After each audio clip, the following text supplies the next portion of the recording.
Yes, sir. Thank you. If you indulge me for about 5, 6 minutes, I'm going to give an overview of the progress made from the town council adopted resolution creating the committee, and then progress made on the scope that both the committee and the town council approved. And I'm going to turn it over to Nate, and he'll give a lot more detailed on the progress they're making, where they are with findings and so forth, as outlined in the agenda.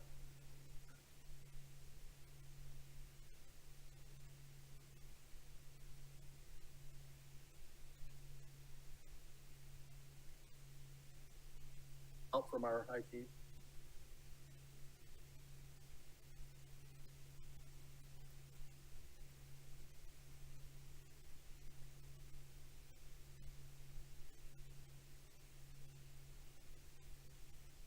So just a quick reminder, and I know we're being broadcast as well, so every meeting going forward, I'm just going to provide a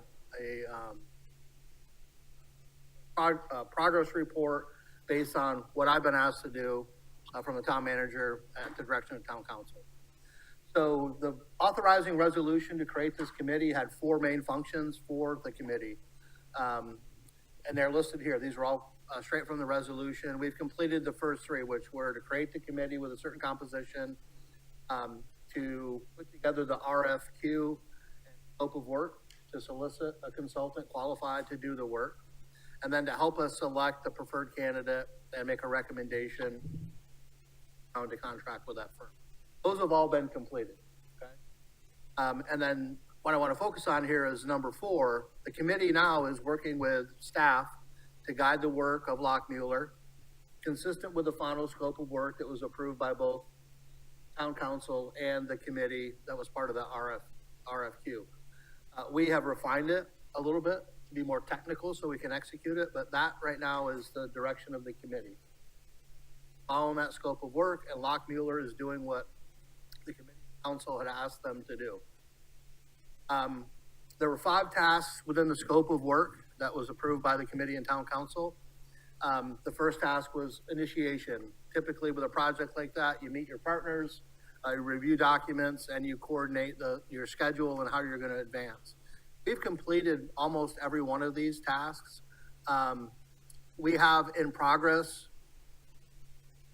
the continued assessment of the data materials in place from the work that county, DOT, and others had done, and also the technical working group report.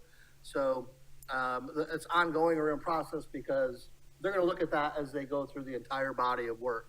And then the only other thing that's ongoing that's not complete is the biweekly meetings with staff and then the meetings with the committee. So task 1 is well along in its execution. Task 2 really focused on the modeling, the data inputs, and the modeling related to the travel demand model from LATS. One key component of that was to review the assumptions of that travel demand model and decide on whether or not it needed to be modified, adjusted, or calibrated differently. And that's been complete, and you'll hear a recommendation on the growth rate today. There was a technical report in the packet. The results of all the alternatives based on the calibrated model and the simulation that they'll do is in process. And that's what we'll talk about as we move forward from this meeting, on how to model it, what we're modeling, and the results that come through that. 3 things listed here below in task 2 were items that should be considered. So the big lift in task 2 to calibrate and define the model for projection.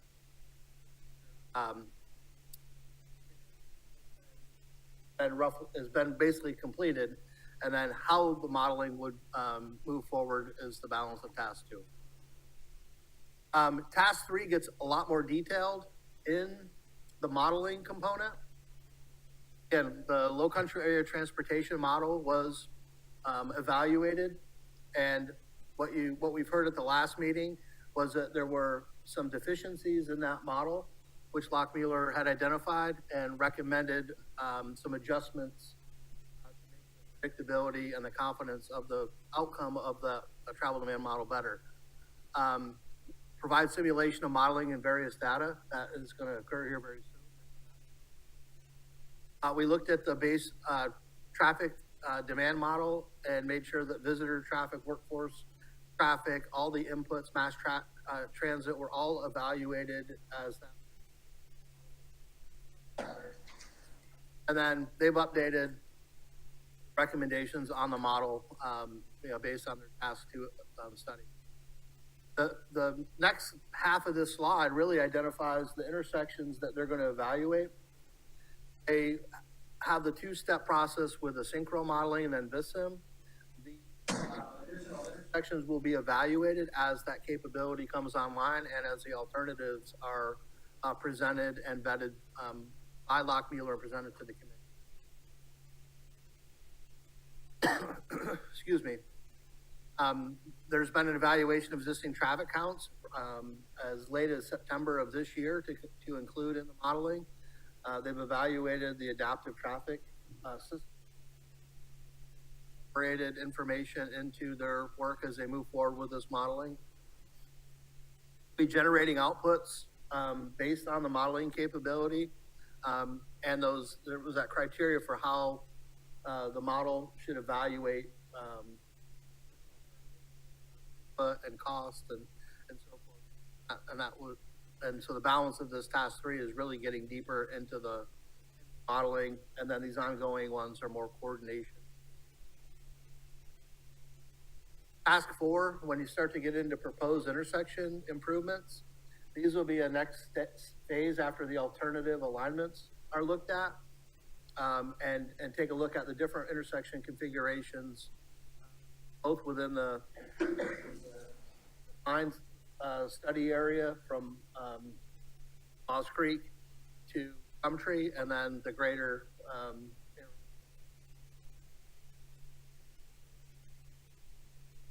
A lot of work in this task 4 that will be next step.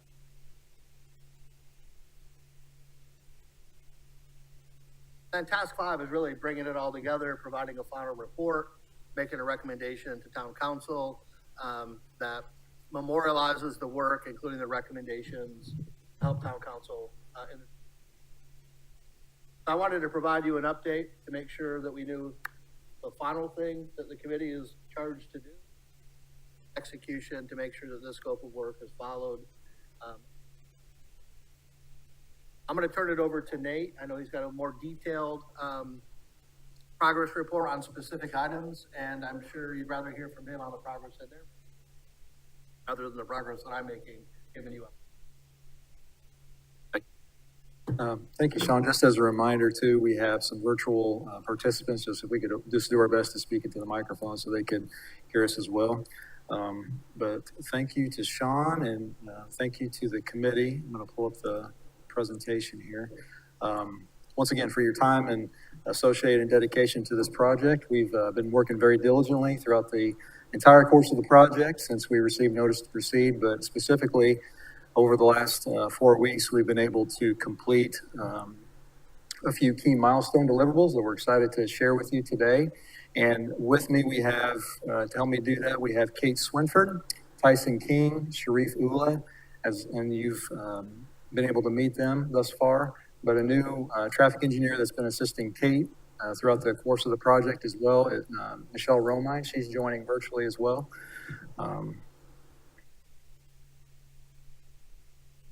Move on to the, here's Tyson, okay. Move on to the agenda. We have a lot to cover today, so I'll dive right in if that's okay. Sean took a little bit of the information, but I thought that I would just cover number one, what we've completed in the last 4 weeks since we last met, and then maybe just piggyback on what Sean talked about it as well, but I'll keep that brief because Sean covered that very well. And then Sharif is going to go into the contents of the traffic growth rate memo that he provided and answer any questions that you all might have. And then I asked Tyson to join us. If you recall, Tyson was here in December with Kate to do the site visit with us. Tyson was in charge of doing all the travel time runs, and at last month's meeting, he just unfortunately wasn't able to join us, but he's here today. And what I thought would be interesting for the group to see is some of the real-time video of the travels, but more so of how the waste sync software that we're using is a way to measure how the adaptive system is working in real time, and then how we're taking that to then best calibrate our models. And then Kate's going to wrap up our presentation, giving you our findings of the 2023 existing conditions based in Synchro, and then walk you through a very detailed, all the steps that we did to ensure that our VISIM modeling, our base model is ready to go moving forward into the 2045 condition. So progress made over the last 4 weeks. As we mentioned, we have finalized the background growth rate, and I'll allow Sharif to expound more upon that. Finalize the calibrations of our 2 software models, and I do want to appreciate the time that Jim and Teresa provided to us a couple weeks ago. We allowed them to take a look at our preliminary VISIM models just to see if, based on their experience, if the travel speeds on the various segments felt right to them because of their familiarities with the corridors, and Jim offered some great comments to us. We took that back and then made a few tweaks to the models, and then had a follow-up meeting with him a few days later. And I believe there's a general consensus now from the town staff as well as our team that our VISIM model is fully calibrated, and we're ready to move forward into the 2045 conditions. Since that calibration process really kind of wrapped up with VISIM just about a week and a half ago, we weren't quite prepared to have the videos ready for you, as well as some of the maps that Kate is going to provide from Synchro. But we feel it's almost going to be better served in our March meeting, because our intent is to show you all of the videos and associated documents with the 2023 VISIMs, show you videos of flying in on congested locations, but then at the same meeting, we'll have the 2045 no-build volumes and VISIM models ready for you as well to just directly compare. And then we anticipate also having some of our preliminary findings with some intersection alternatives on how to fix some deficiencies that we're seeing. And then that last bullet point is now that the growth rate has been determined, we've just went ahead and moved forward with our 2045 no-build scenarios. And even though that's not listed on the screen, we have started our 2045 VISIM models as well, just to continue moving forward. So that's what we've completed over the last 4 weeks, but I thought it'd be good to give more of a holistic view of where we stand in terms of the overall project. And I would say when I look at the scope items and the deliverables we've completed to date, I would estimate we're probably about 30% overall complete. Sean did a great job mentioning going through the town sponsored scope of services, and he and I work closely together to provide an addendum. It's covering the same information, but ours just kind of outlined more in a chronological order how we plan to attack the project. And so task 1 is just the initiation and coordination. And as Sean mentioned, where a lot of the front end meetings, getting familiar with the project, the kickoff meeting, the site visit, a lot of things have been completed, but those first 2 bullet points that we show there, those are just ongoing. Like, we're going to continue to meet with you all. We're going to continue to harken back to the historical documents all the way through to the completion of the final presentation to make sure that we're accounting for everything. And then there are a couple items that we outlined in our addendum of task 1.3.3. You may not have it in front of you in task 1.8. Those are just some brief technical memorandums on some items that we feel, in our professional opinion, should they be included or excluded as a part of the study, and then just a high level opinions of probable costs on such things as the retrofitting of the existing bridge versus building new, and life cycle costs and things like that. So that will be provided. And task 2 is just the travel demand model and the study of existing conditions. And we are happy to say that that's 98% complete. Existing conditions are done. The only thing that's remaining is allowing you all to review the memo that we provided with the growth rate, incorporate any minor edits, and then we'll submit that back final, and then we can close the books on task 2. Task 3, that is beginning the 2045 evaluations in the area that we call the modified original project study area. And that's a lot of verbiage, but it's intentionally what that means is from Bluffton along 278 all the way through to Gumtree Road. We felt like that was probably the higher priority to take a look at so that we could look at different intersection alternatives. Go through the four. We look at the SCDOT's modified preferred alternative with our numbers, with our calibrated models, and then come up with 3 different alternatives for you all to consider. And then, as I said, that's some of the key tasks we're going through right now, going through the no builds, and then beginning those potential intersection treatments from Moss Creek through Gumtree Road. And then task 4, that is, even though the next slide doesn't show this, just so you know, that's whenever we bring in all the intersections downstream of the Cross Island Parkway. And then we run all of our VISM models for the entire project study area. So you guys will have that information to look at. And then task 5, as Sean mentioned, is just the final report and wrapping it all up. So that's an update on the progress. Before I hand it over to Sharif to talk about the tech memo, is there any questions I can answer, or just go ahead and move forward?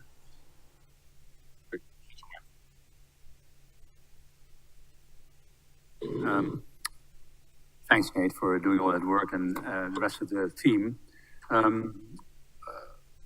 We always have questions. So one of the things, when you talked about the data that you use for that task 2 in the demand model, to what extent, you were talking about September data that you used, to what extent can you use the data that's generated by the adaptive traffic modeling system? We used a compilation of traffic data from March, July, and September, I think. There was a conglomeration that we used. And then we used our travel time runs, and Kate's going to, in her presentation, tell you how we melded all of that together to come up with what we feel is the accounts for that in all of our VISM models. I always think that the whole modeling exercise and the simulation exercise is not a static thing. You can have a presentation here, but it's. Would you agree that it'd be very useful to have a more dynamic interaction with the committee and the general public on that, and maybe build towards that in the next meeting, so that once you've done the modeling, that we can also look at your new ideas, like overpasses, no left turns, all these kinds of things, and build that in as we look at the model. Because I think that's sort of where we can become comfortable with what the effects are. Is that a possibility? Well, there's that balance, correct, of having our independent review. That's kind of why we, on a couple of the meetings, why we asked for y'all's input, like what were the non-negotiables, what were the boundaries that we wanted to set. And then from that point, they were taking it in to where I know there was a sentiment where we want you guys to provide their input and expectation, or based on your experience. And so that's really the result that we've taken. I do know from a VISM standpoint, I know Kate's alluded to before, where that's not something that's a quick thing to really change on the fly. And then even with, and Kate, you can, if you wouldn't mind jumping in here and maybe elaborate just a little bit more, but even with Synchro going through from a virtual standpoint, there is quite a bit of a lag and delay. Kate, is that an accurate statement? Yeah, we definitely plan to present our ideas, as Nate and Sean both alluded to, and the schedule updates at the beginning of the meeting. We plan to have some of these ideas to present to you at our March meeting. But coming up with an idea and saying, let's try this here, equates to hours of modeling to actually see if it works. So, that's something that we obviously are working on, internal to our team. And then when we present things to you, we want to make sure we have a high level of confidence that they are going to work, and a lot of work, background modeling and tweaks, those types of things go into that. So we will definitely have an update for you in March on some ideas that we think will help out here. Thanks, Kate. So, for instance, would it help if we put together a list of what we see as potential alternatives? Yeah? So, for instance, what if you do an overpass of Spanish Wells Road across 278? What if you do a by road? What if you do a second bridge? What if we make a list of sort of alternatives that we want to play around with? So I want to kind of, I don't know if we need to be telling them that, because that is their responsibility, and we're here to be independent without Right. our pushing those different things. So we got to be careful in how we do that, because this is all about being independent and letting the consultants do their work based off of their knowledge and the data that they have gathered. So, can they, before the meeting, put together a list of all the alternatives that they are looking at? So, are there U-turns? Are there no left turns? Are you looking at overpasses, no overpasses? Are you looking at different insertion of the cross island into the 278? Are you looking at second bridge? I mean, all just so that we cover all the bases. I mean, leave no stone unturned. I think it's so important to us.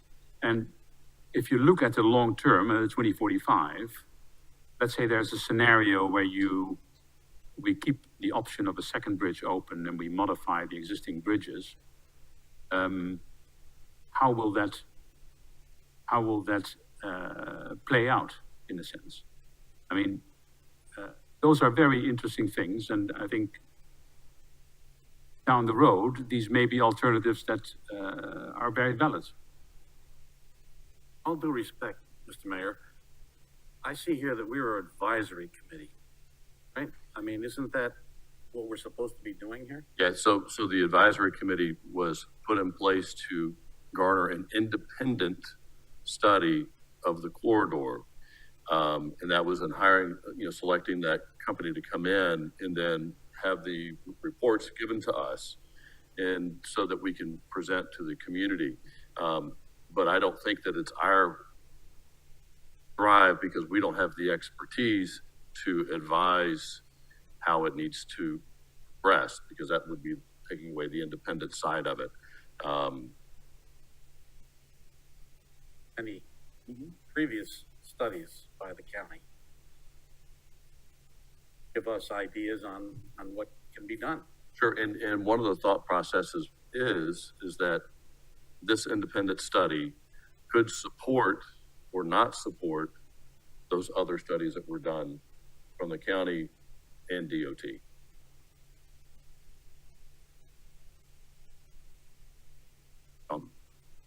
I'll jump in. So I know Lockmuir has had an awful lot of information to evaluate all 19 alternatives that were part of the original range of alternatives. There were a lot of other alternatives or treatments that have been identified over the last many years.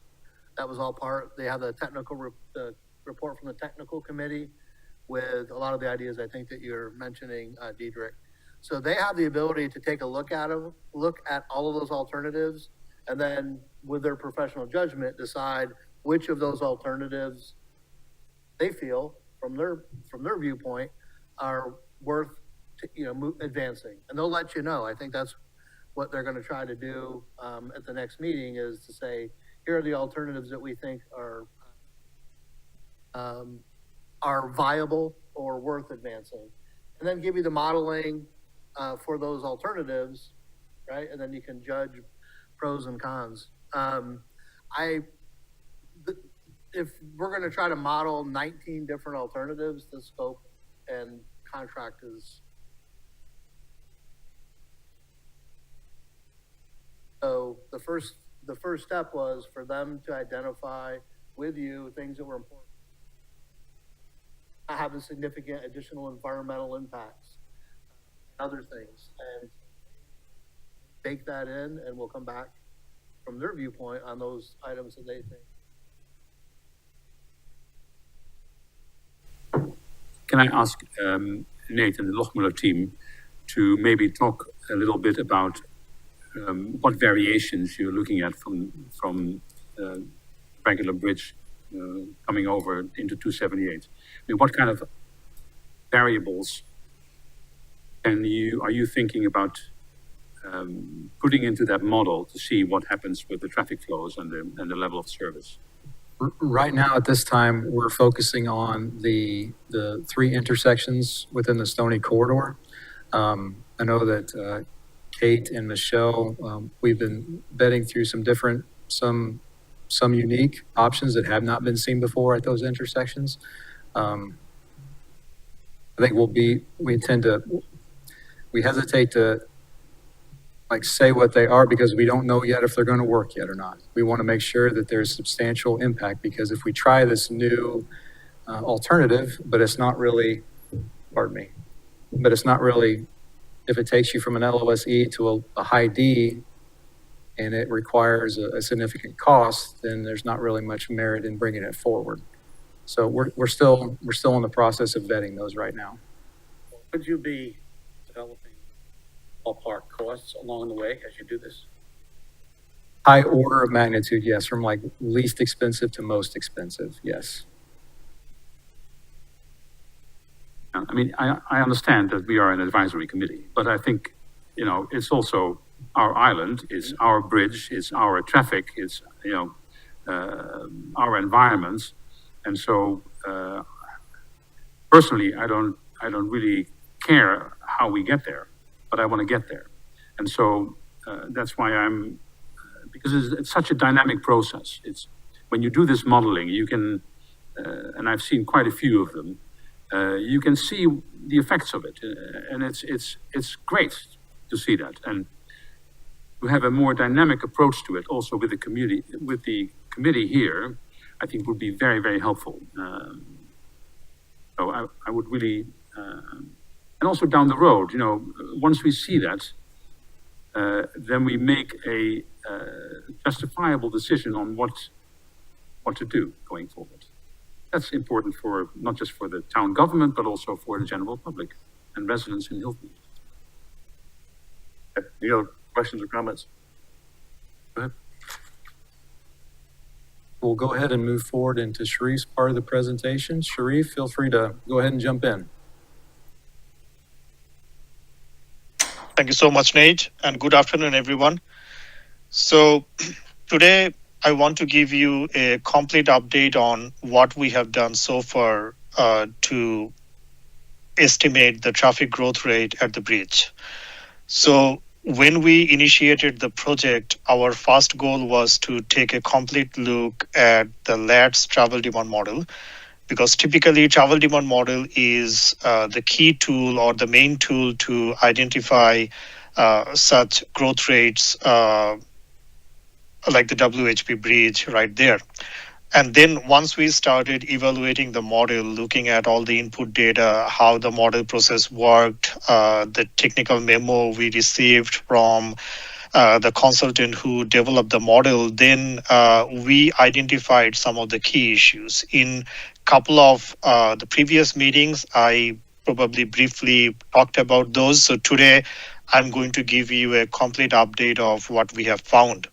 So we found that the latest update, which was done in 2019 with the horizon year 2045, that was not a full update. So what they did is they used the similar growth rate up to 2040 for the same locations, and they did some limited updates without allocating all the planned fiscally constrained projects in the network. So, and also when you look at the overall population projections, it seems like there is a significant difference between what you see in the LRTP and what you see in the model. So based on all these factors, we found that the 2045 update, it is also in terms of calibration and validation that was limited in nature. So with everything there, we don't feel comfortable using the TDM to provide you the growth rate at the bridge, because we don't feel like that gives you a much better perspective with due consideration to all the factors which typically impacts traffic volumes. Next slide, please. So then the problem is like we have to come up with an idea, right? So like, how we are going to work with it. So we try to develop our own model based on the available data we have. And I want to thank the town of Hilton Head for providing some additional information. We have some data from Department of Transportation as well. So our main issue is we try to look at this problem as a statistical analysis issue, and then how we can address it. So we have two things here. Number one is we have a dependent variable, which is the daily traffic, and this dependent variable is probably impacted for many other independent variables, like how many people live there, how many jobs are there, and then how many visitors are coming and all these things. So we don't have information on all of them, but we have reasonable information on some of them. So we try to build a statistical model to see how this dependent variable is being impacted by the independent variables. Next slide. So just to give you an idea about the population and employment growth trends in these two counties, which are the predominantly important for the overall the traffic distribution for our project. So we have Beaufort County and we have Jasper County, and I've shown the population of Hilton Head Island as a separate row as well. So you can see between 2000 and 2010, growth was kind of crazy, 3% for Beaufort County, almost 1% for Hilton Head. But if you look at from 2010 to 2020, you can see that craziness is a little bit better.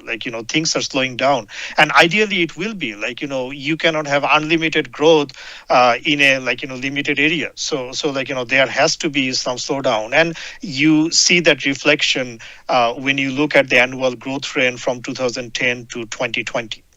And then that's part of the population. And the employment part, we have the data from 2010 and 2020. You can see that at the Hilton Head Island, employment growth is kind of at the same pace with the population growth, very small, about 0.2% over the last 10 years or so. Overall, Beaufort County and Jasper County, they had significant employment growth. But again, for Jasper County, the overall employment number was so low. And that's why the employment growth percentage looks a bit bigger. Next slide. And then we received some information on how people are spending money at the Hilton Head Island, because sometimes there could be some correlation as part of it, okay, more people are coming to the island, they are visiting the island attractions, they are going to the restaurants, they are living in those the accommodation places like the hotels and the resorts, and then how much money they are spending. So if we look at the tax revenue, then we may have some idea about that. So based on this idea, we requested some additional information to the town, and the town provided us 5 years of accommodation tax and hospitality tax, and we converted all of those into 2021 US dollars to tackle for the inflation growth and all that.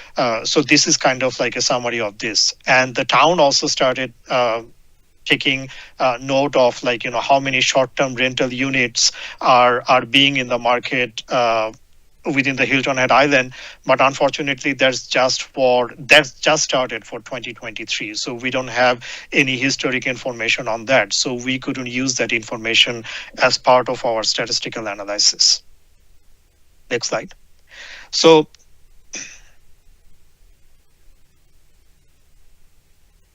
okay. Yeah. So, and this one actually shows that how the dependent variable, the key thing, the big question we want to address is what will be the traffic volume for the future, or what will be the growth rate from now all the way up to 2045. So we looked at the historic data. We looked at the historic population. Those are the independent variables. And the dependent variable is the traffic volume, right? So we looked at the traffic volume since 2010 all the way up to 2023. and we found that, okay, so this is the trend you see near the bridge. And the last column, it shows the annual growth from the previous year. So you can see that some years you have pretty significant growth.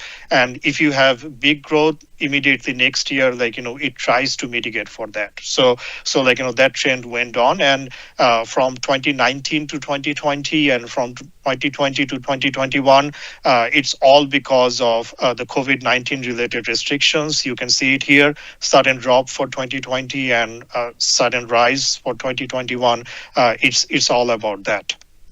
So next slide, please. So what we did is in our statistical analysis, as I said, that we tried to look at simple and more complex regression equations or the regression analysis, trying to see that how traffic volume is being impacted by population, employment, tax revenues, or the tax dollars which are spent at the island. So for those analyses, I don't want to get into like a lot of details of statistical analysis, but I want you to pay attention to two statistical results here. Number one is the coefficient of determination. So we typically call this R square.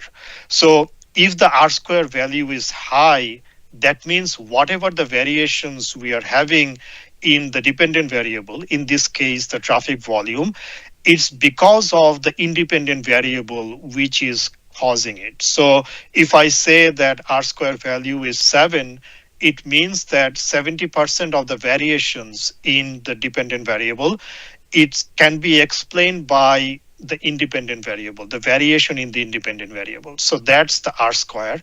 And the P value, as the name suggests, P means probability. So there could be occasion that independent and dependent variable, whatever correlation we see, this could be due to chance that suddenly it happened. So to eliminate that part, we introduced this statistic called p-value. So if the p-value is close to 1, that means whatever correlation we see, that's due to chance. There is no statistical significance. But if the p-value is close to 0, then we should be very careful here that it seems that independent variable and the dependent variable, they have a strong correlation. So based on these two statistics, the next slide is going to show you like how the results are for all the independent variables with the traffic volume.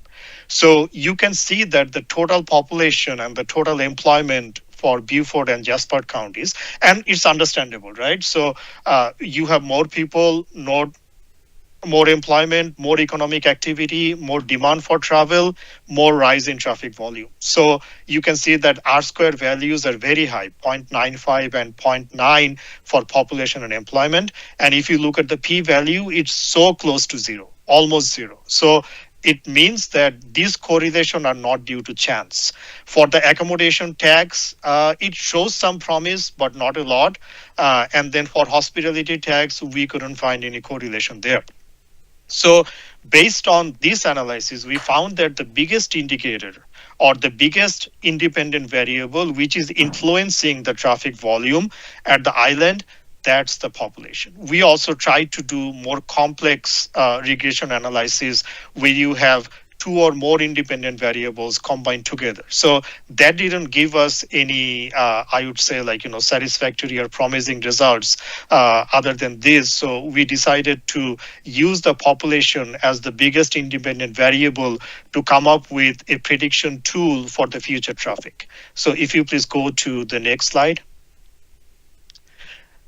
So this is the regression equation we have come up with. So if we want to know the average daily traffic volume at the bridge, this equation should be used. So then the key question to answer would be that what population for Beaufort and Jasper counties we are going to come up with. And to answer that, next slide, we have identified our assumptions for the future growths. As you can see, a few slides before that, growth is kind of like, getting slow. And we looked at the Department of Revenue and Fiscal Affairs with the state of South Carolina. They projected that for the Beaufort County, they are projecting from 2020 to 2035, annual growth should be approximately 0.56. For Jasper, as the population is low, they are projecting a bit higher growth rate, up to 1. So in general, if we combine both Beaufort and Jasper counties, we are expecting that the overall growth should be around 0.6. But again, I cannot recommend, or as we know about the Hilton Head Island, and then we did some background research and everything, we cannot recommend that the existing population of the Hilton Head Island is also going to grow at the same rate as 0.6%, because there is no room to grow. Like, there are room to grow, but not that much. So what we assumed in the next slide, that okay, so we are going to take the state's recommendation that there would be 0.6% growth for Beaufort and Jasper counties, but Hilton Head Island, it should grow at a much lower percentage of 0.1%. And 0.1% is our engineering judgment or planning judgment, I would say, based on that. If you look at the growth from 2010 to 2020, that was about 0.2%. From 2000 to 2010, that was almost 1%. So it's slowing down, and we feel that that trend will keep going for the island, because there are so many environmental concerns that you cannot just put 10,000 more people at the island. That's not possible as permanent residents. So that's why for the island, we recommended that the growth is about very small, 0.1%. For rest of the 2 counties, growth would be 0.6. So if we combine all these for 2045, we get our total population of 245,614. And now if we plug this population into the regression equation which we have come up with in the next slide, you will see that, okay, so that's the equation, and it's throwing out a number which is 65,349. So that's our projected volumes at the bridge for 2045, approximately 22, 23 years from now. So that gives us an annual growth rate of 0.56%. So that's our annual recommended growth for the bridge based on our comprehensive analysis. So I apologize for putting a lot of statistical jargon. So I'll just keep my mouth shut now and then wait for your questions or concern. Thank you. Thank you. Any questions? I have a question. So thank you for that. I mean, I can understand that it's quite tricky to hone in on certain factors and multipliers. Can you tell me the p-values that you've calculated in your slide on the regression analysis? Mm-hmm. Take employment of Beaufort and Jasper County with a p-value of 8.1. So what do you base that on? How do you come up with that number? Nate, can you please go to the slide, please?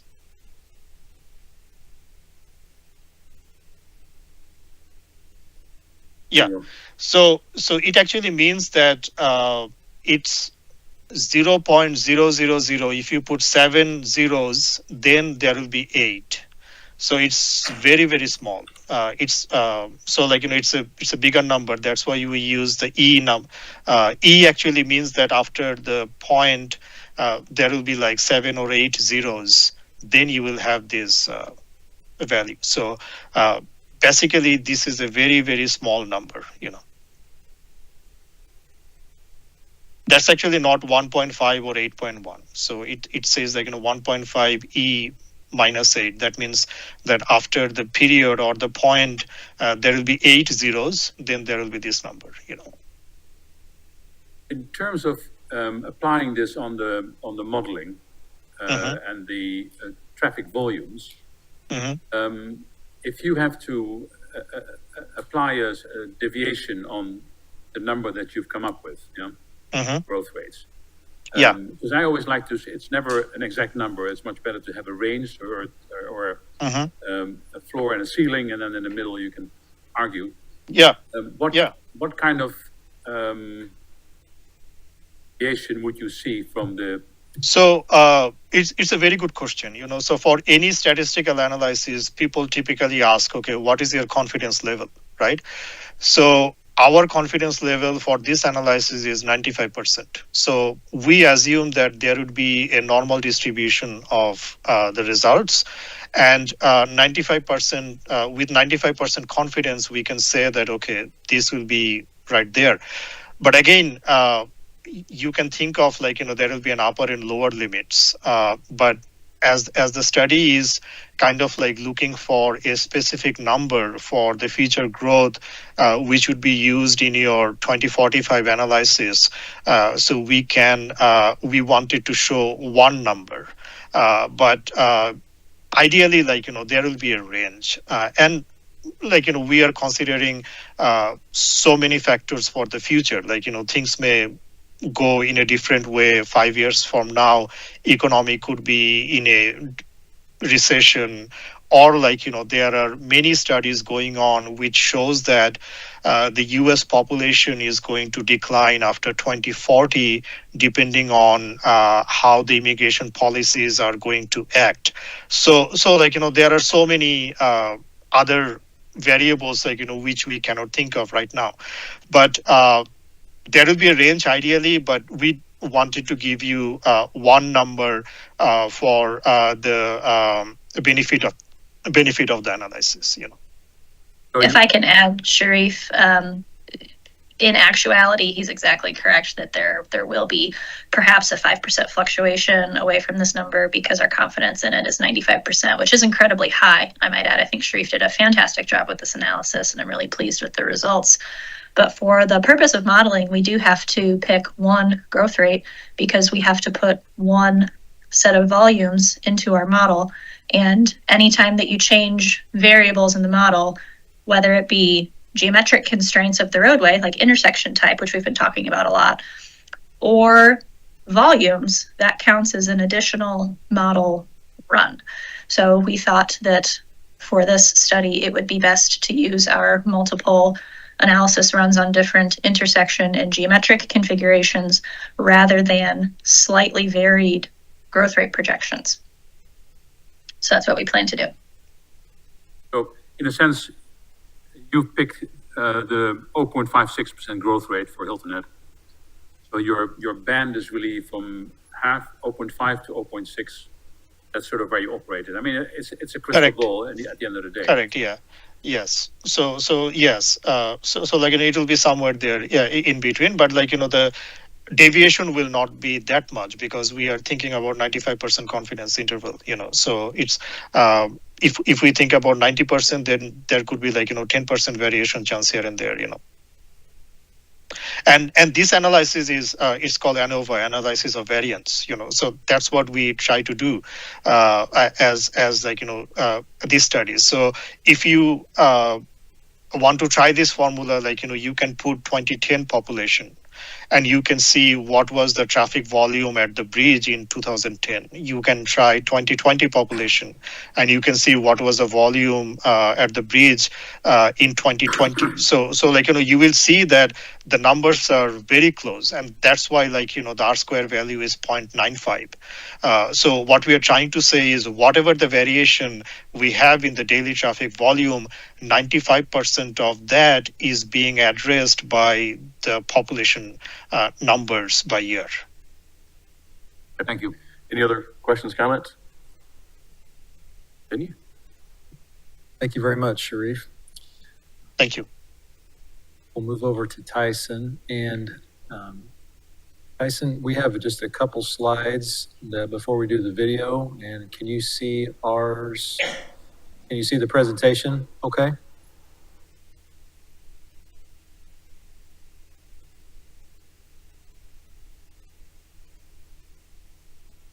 Looks like you're muted, Tyson.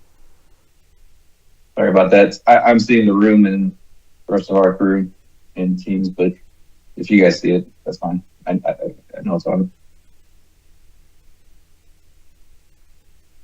You might just reshare your screen, Nate. I think I might have dropped you on incident. Sorry about that.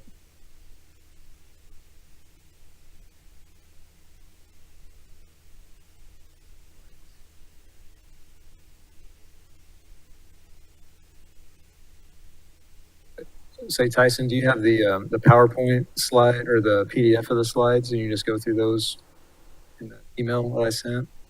Maybe you can see those, or I can do that. just the two. There's just some text, and then we had the how the system was set up, and then I'll turn it over to you, and you can do the video. Yeah, if you want to run the slides, that's fine. I'll jump into the video. Sure. So Nate mentioned at the beginning just the importance of having a calibrated model for existing conditions to start from.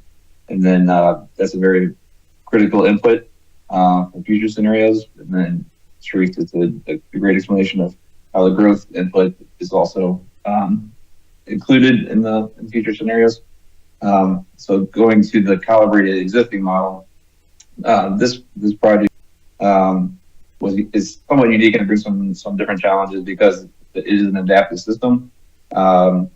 Was fairly recently enabled on the corridor. So a year ago, this was not in place. So trying to capture what the existing operations along the corridor is with this in place is something that we definitely considered as we started the project. We have various tools that we can use to do that. When Nate, Kate, and I were out doing the observations, we have different types of, from rudimentary to something more extravagant type of tools to capture existing operations as we observe and drive through the corridor. So for this project, we used a product called Wasting. It's something that definitely gives us a lot of benefits for an adaptive scenario. But what you'll see when we go through some of the diagrams in the video is those captured with the PowerPoint runs. You can definitely see the effect of what we knew going in, how the signal system was set up. So we know that Wimble Harbor is a signal that is not connected to the coordinate system. It runs what we call free at all times of the day. So it's not giving preferential time one direction or not. There's a preset list of timing that is allowed, minimum and maximum greens for each movement. But otherwise, it is not working in tandem with any other signals along the corridor, either on the non-island side or on the island side. And then we knew that the two signals that are most oversaturated as far as both in Spanish Wells work as a small subsystem in the overall adaptive system. And that is how it was set up by the vendor. And then the others, besides those two signals, the others all work in various subsystems as well. So some of those factors were in our minds as we went through it. And as I'll talk through it, it was revealed in the data that we posted. And this is a kind of picture of something from the vendor that kind of showed the red polygons there are study intersections, and then the color ovals there are the subsystems within the overall adaptive. So it's adaptive on all the signals on that loop, but the subsystems will act on their own in some ways based upon actual detected volumes and how the signals operate individually.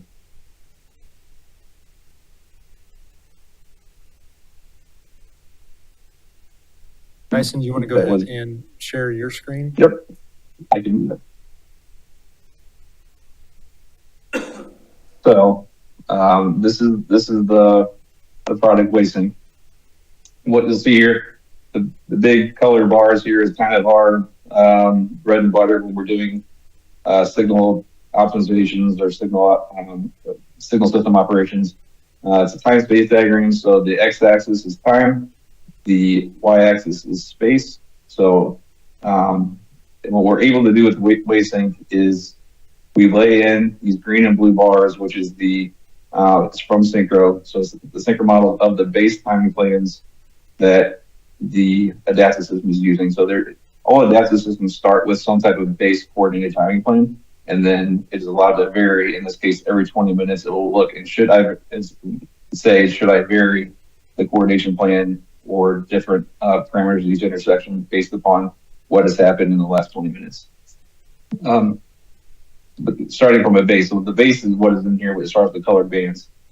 And in a non-adaptive system, this becomes very predictable that once you get into a vehicle, this white squiggly line is our vehicle driving through the corridor. Typically, it becomes much more predictable that if you end up in one of these green bands, you should stay in that green band because you're hitting all these green lights. In an adaptive system, we see something different. So we see that in this case, between Spanish Wells and Gumtree, which is the point where we know that the subsystems break, we arrived on what we thought should have been green, but I'm sorry about that. We arrived on an actual red and extended for a period of time and then progressed on. But I do want to show this. So, like I said, the white line is the trajectory of our vehicle going through the corridor. This is just one of the travel time runs. What we can do at each point, which is also critical for our model inputs, at any point along this travel time or the travel run, we can hover over and we can see our instant speed. So at this point, somewhere probably over the bridges, was going 32 miles per hour, and then it became to a point approaching Windmill Harbor where it became a stop, and it marked that as the queue of a stop queue was about 1,500 feet. But this trajectory reflects what we observed as a rolling queue coming across the bridges approaching Windmill Harbor, and then it became a little bit more intense of a condensed queue as you got close to the signal.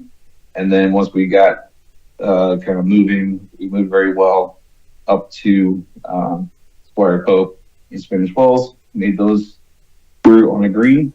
And then, like I said, we arrived here. So just to show you that we can match this up with the dash cam, if it will play.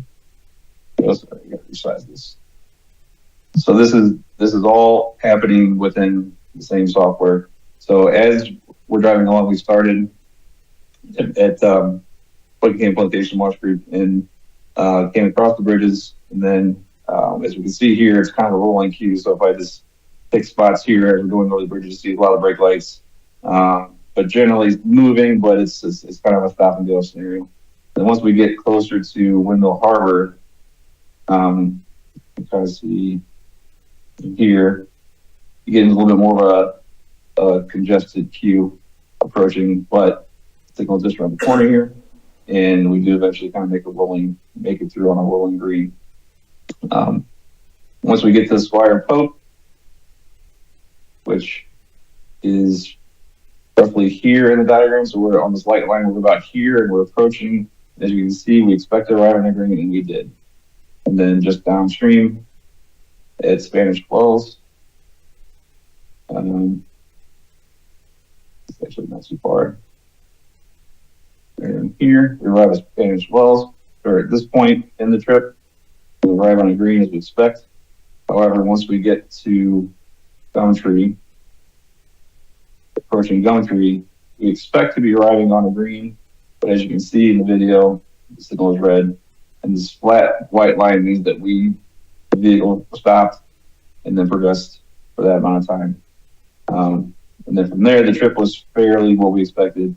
But again, that's because what was reflected there is what we expected, is that when you have two subsystems that are acting independently within an adaptive system, they're not guaranteed, or that the likelihood of getting a green as you progress from one subsystem to the other is fairly low, unless there's certain parameters set in the adaptive system. So some of this is confirmation, some of this was new information that helped us model the adaptive system. Like I said, it's critical that we went through this step to capture an adaptive system that is somewhat outside the norms of how we would typically model things in synchro listening. So any questions on that?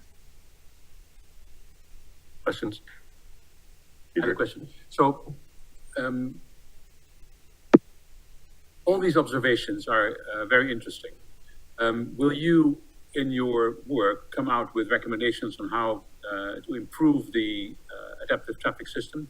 For instance, the Windmill Harbor light has always been a bit contentious because it's both from cars coming onto the island as cars leaving in the afternoon. Are you looking at, or would you recommend things like making that light work during normal hours in the day and to have it more restricted during rush hour traffic? Yeah, or having a time element in certain lights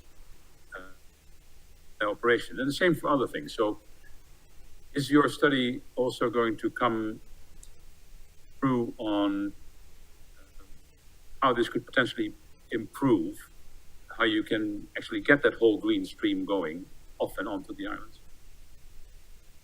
For example, Tyson, the subset between Gumtree and Squire Pope, at first it was a little bit, we were curious as to why they had that set up that way, but then were you able to speak with the vendor and where it made more sense why they broke that up? With Windmill Harbor, you're saying? I'm sorry, no, starting at the Gumtree, the subset at Gumtree. Oh, yes. Yeah, so obviously the Squire Pope and Spanish Wells are west of the Cross Island where that comes in. So it's a very different dynamic as far as the demand on those two intersections. You also have lanes dropping, going off on them and whatnot. So they're what we call oversaturated signals, which any adaptive system can help to an extent, but once you get to a certain level of oversaturation, even an adaptive system will go to a basically worst case scenario. There's more demand here than what any kind of signal would allow without, some significant delays with 5.3, for example. So in talking with the vendor, because those two signals experience different demands from others on the corridor, they wanted to break those out and be able to do things that are more aggressive as far as the timing to try and flush out vehicles in or off the island as much as they possibly can through those two intersections, rather than trying to also consider what's happening at Gumtree and to the east. So you could go both ways, but if you did that where you tried to tie it all together, potentially that could mean that you're putting too much emphasis on east-west traffic, say on the far east end of that subsystem that Gumtree's in, or and then you're not getting enough to these two intersections that we know have significant demand issues currently.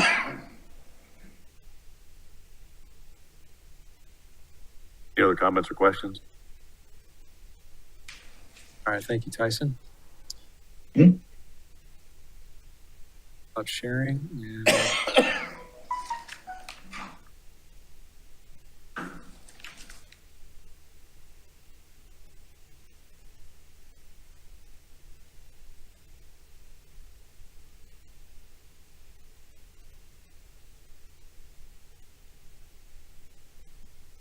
And okay, now I'll hand it over to Kate and she can summarize our findings with regard to the 2023 existing conditions.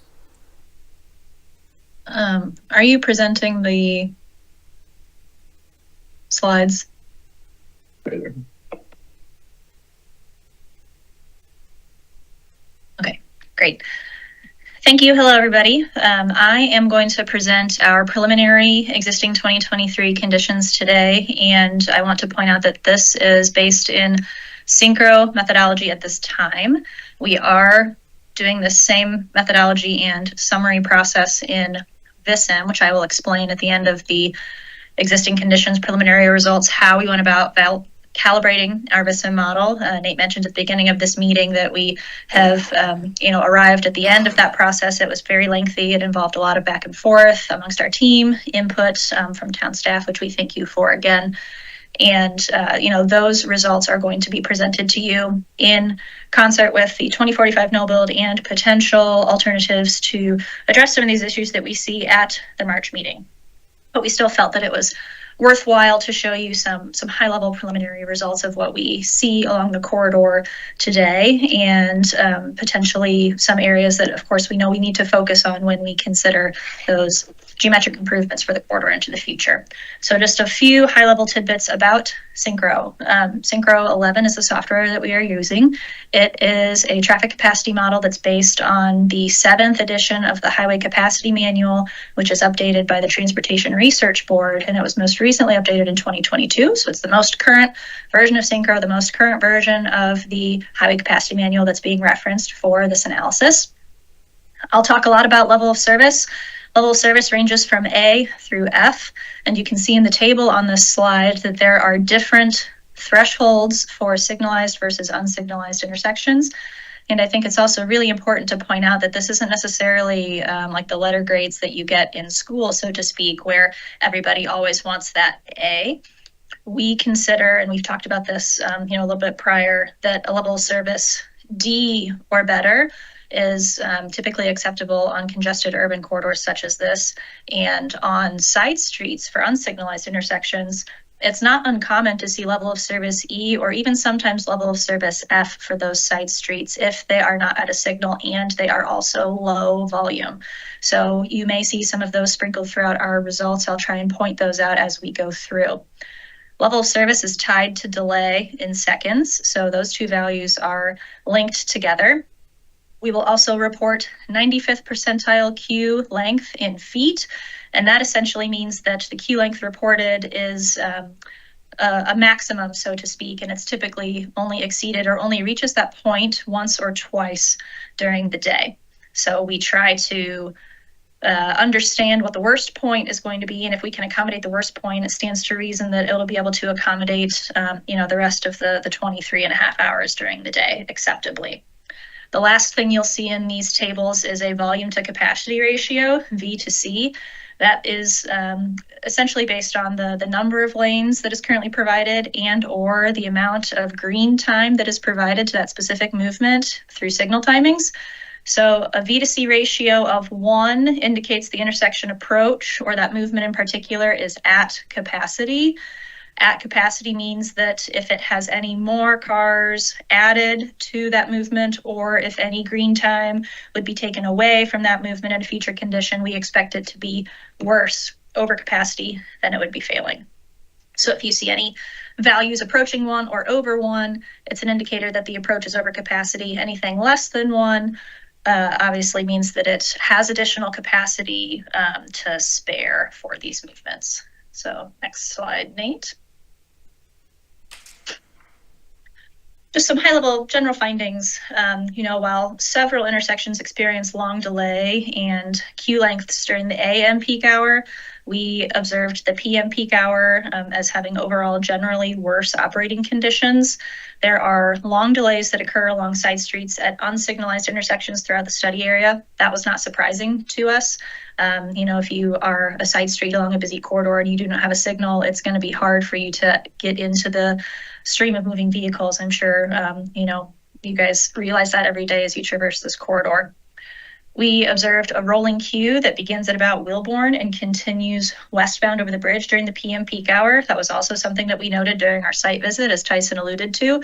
So, seeing that play out in the models is encouraging and another, validating factor to us that we are adequately capturing what's going on out there in these models. And the westbound queue length at times reaches approximately 2,500 feet, which is over 1.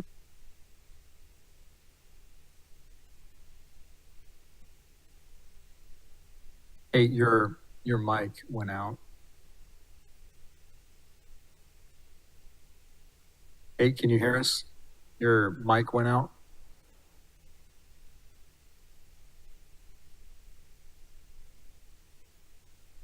Your mic went out, Kate. Can't hear you.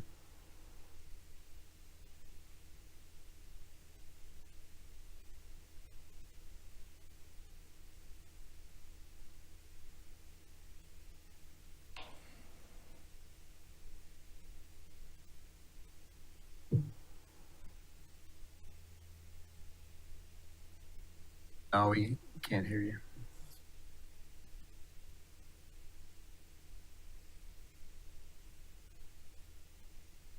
Bruce, can you hear us okay?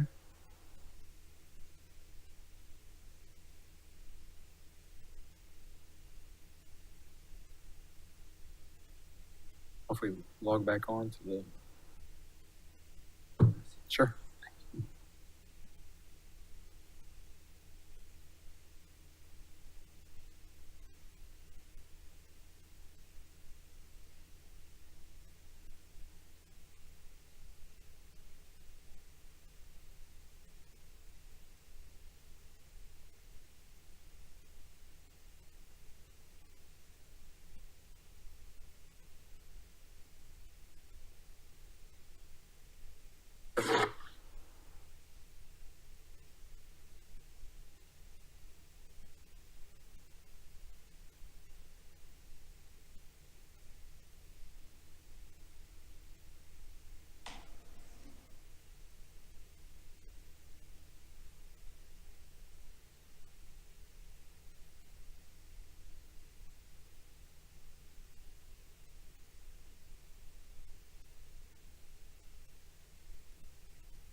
Nate, can I ask you another question while we wait? To what extent have they found out whether the bottleneck lies on the mainland? Yeah? So on the evening rush hour going out. I know it's not part of the track that we're looking at, but if the traffic starts to slow down on the bridge, is that a result of the lights on the mainland, Moss Creek and so on, not yet being on a synchronized or adaptive system?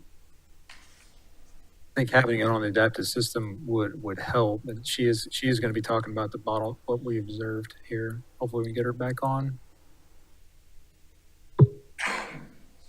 Pretty odd.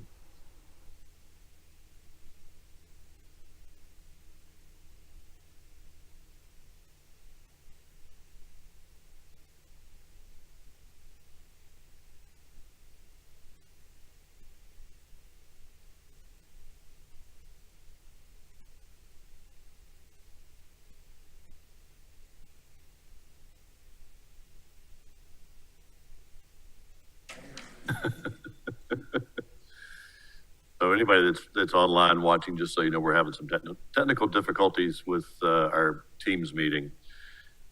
Bear with us for a moment. We'll go back to Diedrich's question about the Windmill Harbor signal. Right now, it's not adaptive. It's currently owned and operated by the county. Part of the MOA that was adopted by the county and the town, as the project moves forward, any intersections with signals will be transitioned to the adaptive. And we work with the county specifically in procuring our contractor to identify one that would allow them to transition their harbor and on the mainland into that same.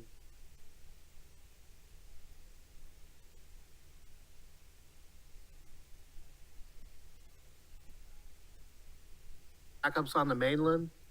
All I know is what I observe in my commute. And once you get through, used to be once you got through Squire Pope intersection, it moved relatively freely. With the Windmill Harbor intersection, the signal installed there. And 3 where we it did didn't get delayed before, there so. a bit. but Yeah, not past trying that to signal. work with what we have, Moves freely after that. make the best of I it. think we can hear you guys This is now, my thankfully. excuse, the next meeting I'll go live. Can you guys hear us okay?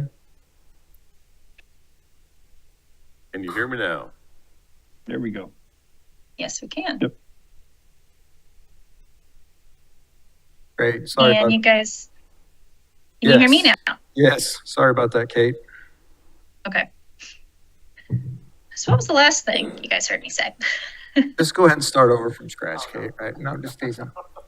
Just teasing. I'll get back to where we were at here. Okay, you were just describing the, I think, ending the rolling queues at Wellborn. Oh, that's not too bad. I didn't talk too much longer after that. So the last thing that we really observed for our existing conditions analysis was the westbound queue at times reaches up to approximately 2,500 feet, which is equivalent to about 100 cars, over 100 cars. Specifically at Squire Pope is where we observed this, and it's no secret that Squire Pope and Spanish Wells, that area, are the known pinch points in this network. So, that conclusion further validates to us that our models are calibrated appropriately and giving us reasonable conclusions based on the level of detail that we expect from Synchro anyway. Obviously, VISIM is a more detailed software system, which allows for additional calibration measures and a higher level of confidence, which is why we start in Synchro to get a general idea of what we're working with, and we always want to finish and have final results in VISIM to have the highest level of confidence in our results. So if you go to the next slide, I can start showing you some of the preliminary results in Synchro. And again, you can see in these tables that there are level of service letters, delay numbers in the parentheses, queue numbers are in the brackets, and then the volume to capacity ratio that I described before is in the kind of little arrows, all in different lines.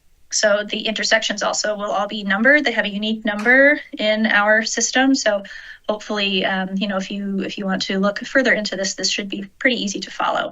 But what we're looking at right now is the far west side of the system over in Bluffton, with Buckingham Plantation and Moss Creek Drive, Salt Marsh Drive, that kind of network of 4 intersections before you really get onto the bridge. And as we can see in the existing conditions, so it's out there today, we don't really see many problem areas that are arising at intersection number 1, Buckingham Plantation and Bluffton Parkway. At intersection number 2, we see some problems on the north and southbound approach along Buckingham Plantation Drive. And the northbound approach, this is a really good example of how you can have one of these parameters kind of look to be bad, but the other ones show the condition really might not be as bad as you were expecting if we only looked at the letter grade, which is why I really like to compare delay and queue and volume to capacity ratio, and you have to look at the complete picture. So according to this preliminary result, for the northbound approach specifically, we have 83.5 seconds of delay, which equates to a level of service F based on the thresholds that were shown on one of those prior slides. But then the queue length is only 100 feet about, which for reference is 4 or 5 cars, so not very long.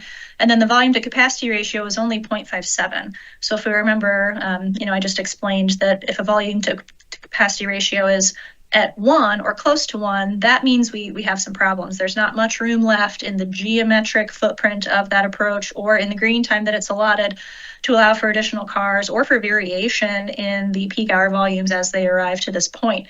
But here, with a volume to capacity ratio of 0.57, the queue is only about 5 cars long.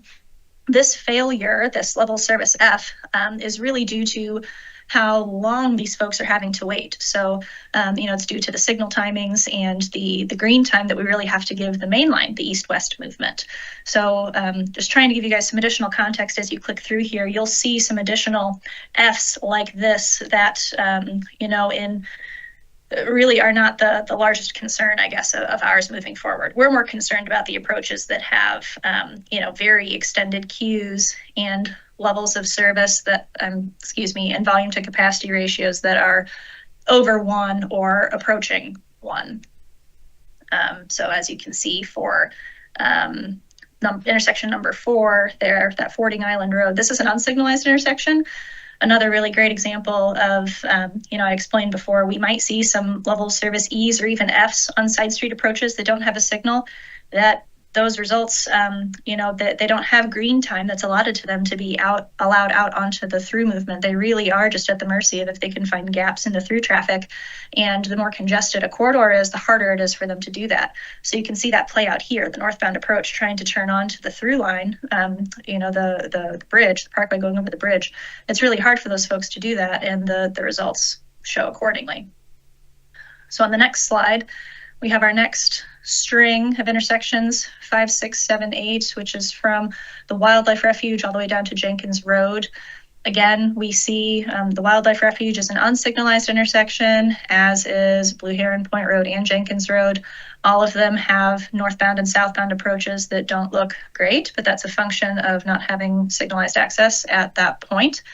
And then intersection number 7 is the Windmill Harbor signal. And generally speaking, we don't see any, failing levels of service, but for the westbound approach in the PM, I do see a lot of volume to capacity ratios that are higher. Eastbound in the AM is pretty high, westbound in the PM is pretty high. Not surprising, because that's the pattern of commuter travel that you have on this corridor. But as Tyson pointed out, this signal specifically is not included in the adaptive system. And so if it were included in the adaptive system, could we see some potentially different results during your commuter peaks? We don't know. That's something that we're going to definitely look into as we move forward through this study. Next slide, you will see intersections 9, 10, 11, and 12.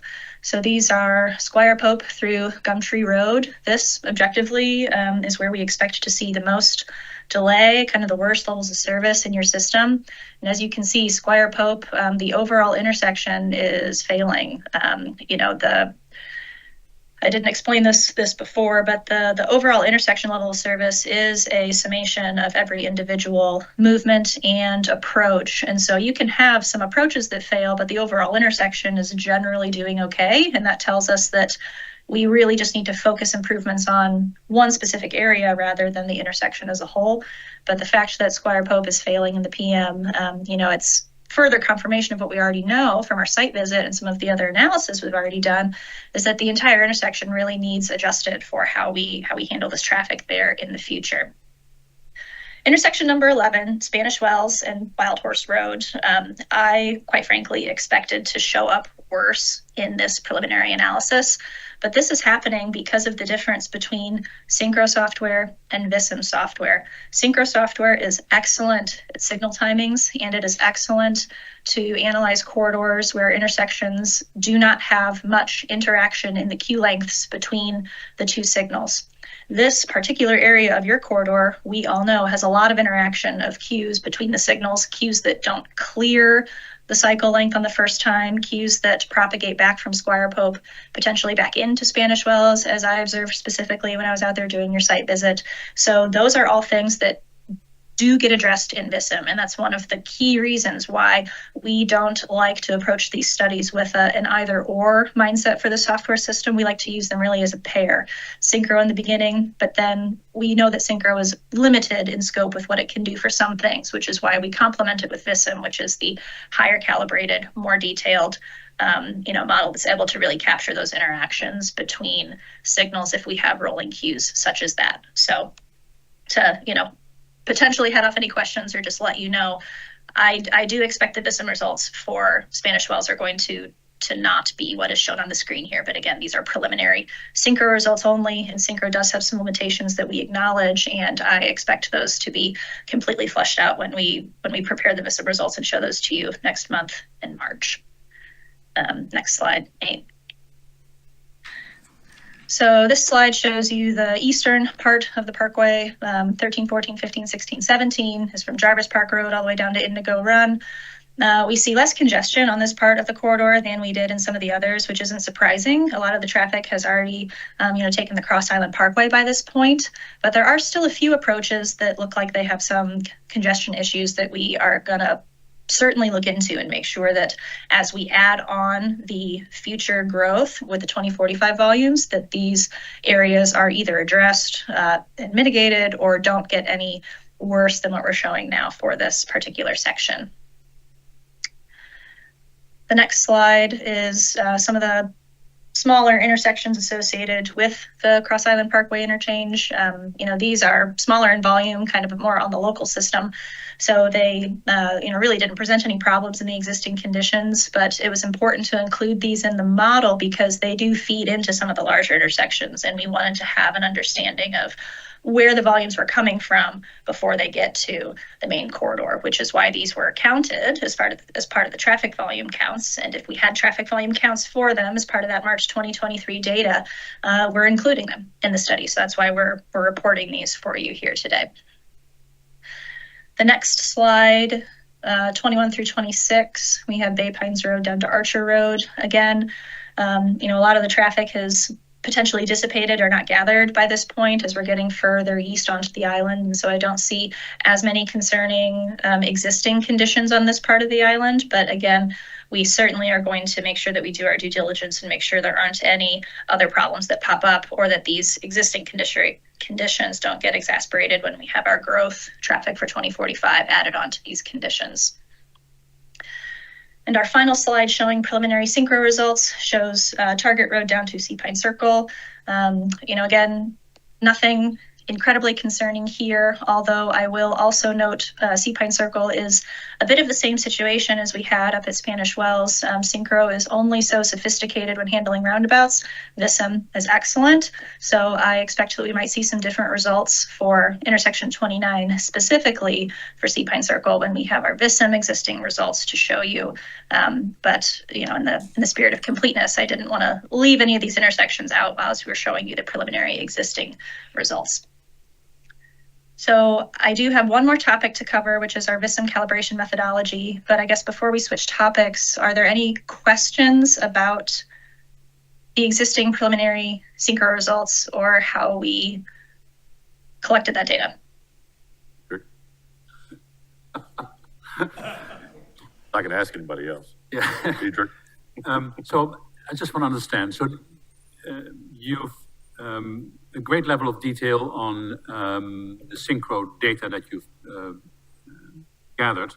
So will these form the building blocks on exploring all these alternatives and solutions to our traffic problem? The 2045 no build will do that. So these are existing models trying to capture what you have out there today. And then we've been working, diligently, as Sharif detailed, to try and find a growth rate that we thought was appropriate. Now we have done that. We are going to take that growth rate, apply it to the existing models, and then that set of volumes gets plugged in to these existing models, and we get a future look of the corridor if no improvements were made. That's what we called our no build condition. So we take the volumes and the results from our 2045 no build situation scenario, and that's what we use as the building block to see what kind of intersection configurations or potential interchanges we would suggest for the corridor. Thank you. Any other questions, comments? Okay, keep on, Kate. Great. So the last point that I have to talk about with you guys is to explain how we did our VISM calibration methodology. Again, we're very excited to show you videos and kind of more results of the calibrated models for both existing 2023 and the no build 2045 that I just spoke of at our March meeting. But I wanted to let you guys know how we came to the arrival of this calibrated model. And, it's taken a while. I know we are all anxious to get to, some answers and progress through this process. But I thought it would be great to explain, kind of why it took so long and hopefully give you a level of confidence that the steps and the numerous iterations that we did for that calibration, gives us a high level of confidence in where we're starting to give a really great foundation for us to move forward and consider future improvements for the corridor for you guys. So we start, it's kind of a flow chart of what we do. We identify calibration measures of effectiveness. That hyphen is MOE. We then determine data collection locations. We determine the data source for those locations. we define calibration criteria, and once all those things are input into our VISIM model, we run VISIM and extract the measures from the model.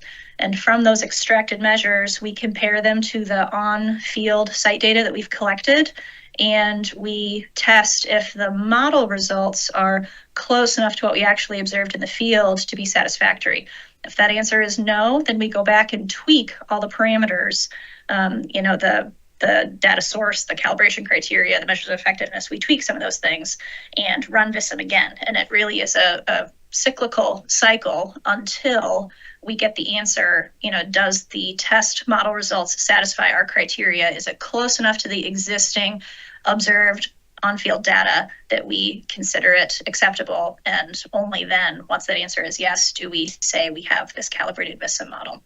So throughout this entire process, we have been talking with, town staff and Q-Free, the adaptive signal folks. Multiple members of our team have been working, collaborating together to make sure that we really have the best, highest confidence level that we can in the data that we're putting into the VISIM model. And we recently, believe we arrived at the place where we are confident that the results that we're getting is within the, calibration parameters that we were wanting and expected to have a highly calibrated model. So on the next slide, I walk through each of these in a bit more detail. So we start by identifying the calibration measures of effectiveness. Well, for this model, that was corridor travel times and volumes along the corridor that we knew were bottleneck locations. So for this model, we focused particularly on the Squire Pope to Spanish Wells area of the corridor, because we know that that is where a lot of our congestion problems start and persist. And then the next step would be to determine data collection locations to get these two data sets. Where are we going to get the travel times? Where are we going to take the volumes? And we also need to determine the source. So for travel time, we did two sets of travel time runs, one on Hilton Parkway between Moss Creek and Indigo Run, which we considered our eastbound-westbound run, and then one on the Parkway at Moss Creek to the Cross Island Parkway, and then down to Sea Pine Circle, which we considered our northbound-southbound run. And we completed those travel time runs during our site visit in December, as Tyson was noting, in December 2023.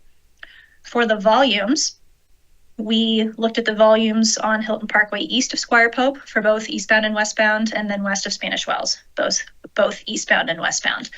Again, acknowledging that corridor between those two intersections is really kind of the key where a lot of our congestion problems start, or at least persist.